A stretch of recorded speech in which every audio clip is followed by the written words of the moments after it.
que ya no sirviera. Sí, el taladro que me traje de Canadá, el taladro, Josh. Sí. Carlos Barajas, haz de cuenta que también me lo quebró. ¿Ah? No.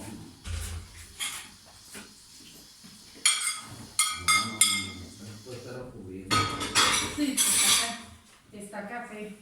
Sí, porque dije, no, dije, esto es para que se me quite el ojo. Sí. Compré mi pieza y la entregué y me quedé y compré la mía. Dije, se acaban los problemas.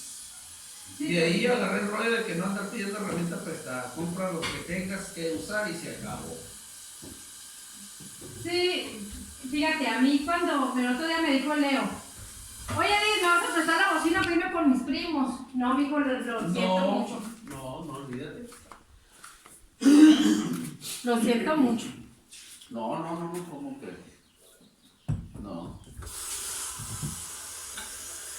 Le digo, hay cosas eléctricas que no se debe de prestar. No, yo prefiero el sentido de responsabilidad ahí en lo eléctrico, no, tampoco. No, y peor, si esas bocinitas se caen, se despegan de, ¿qué traen?